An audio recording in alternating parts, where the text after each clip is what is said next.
Hey YouTube, this is Eli. After a long time of thinking about it, I think I finally figured out what I'm going to call my channel, on which, in which I will do all the answering, in which I will answer questions and try to clean up any misconceptions about the Bible, the New Testament at least, and Jesus. I think I'm going to call it the Potato Channel because I'm recording this on a potato, and the name of the channel is Harvest Worker from Matthew 9:35 to 38, in which Jesus said the harvest is plentiful but the workers are few.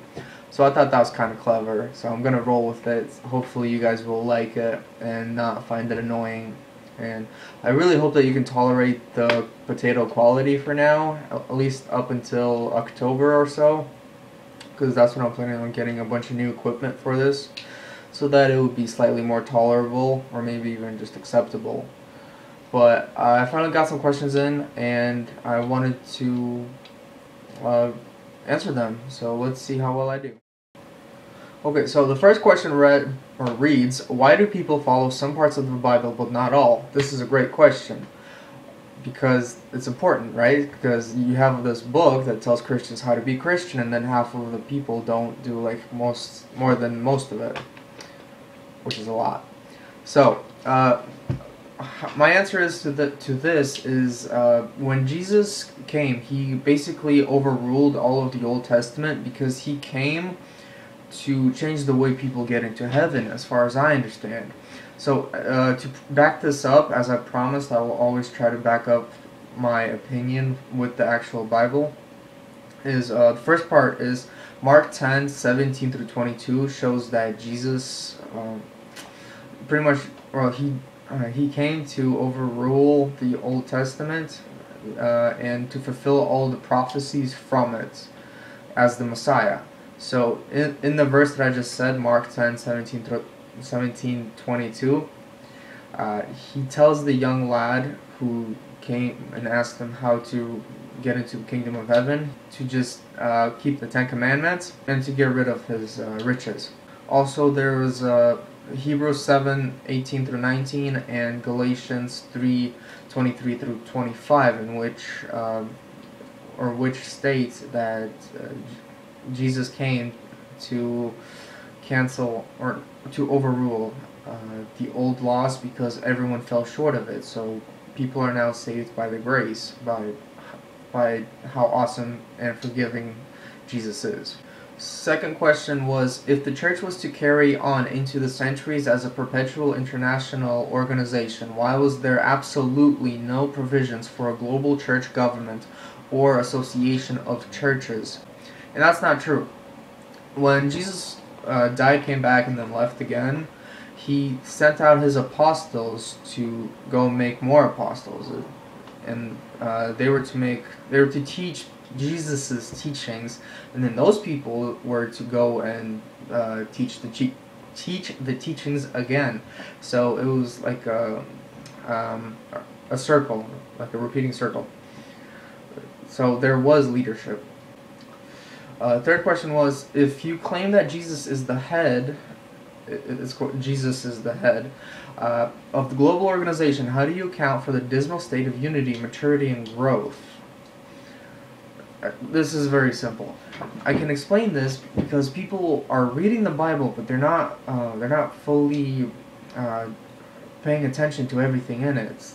They seem to be just reading it just because it's good for them, but they're not paying attention to the details, and they're not trying to like learn from it and memorize the concepts and apply it to their life.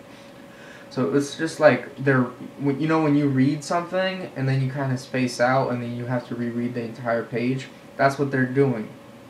They're not in it all the way. Just to say, hold on. There's okay. So for unity, I have highlighted Ephesians 4:1 through 6, and maturity and growth, Ephesians 4:13 through 16.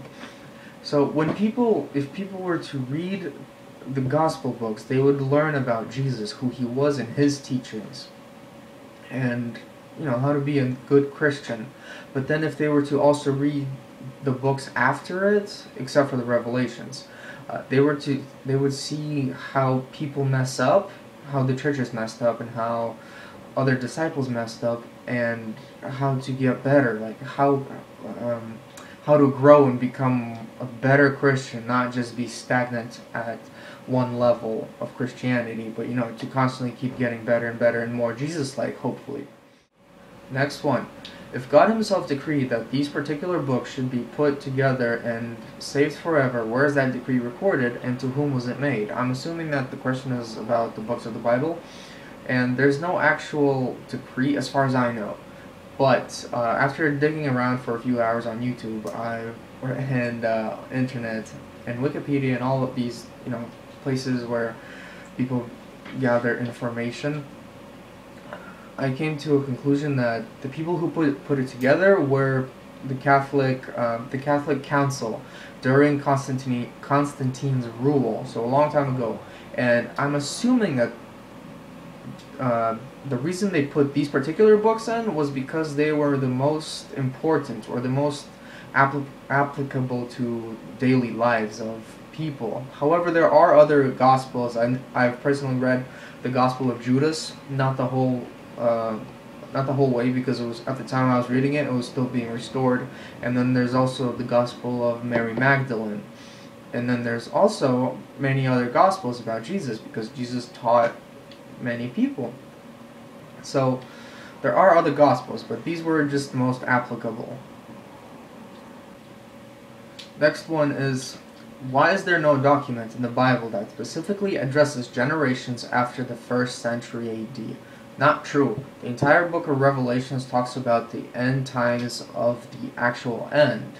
So, like before Jesus, there was the beginning, and then during Jesus, there was the middle, and after Jesus is the end.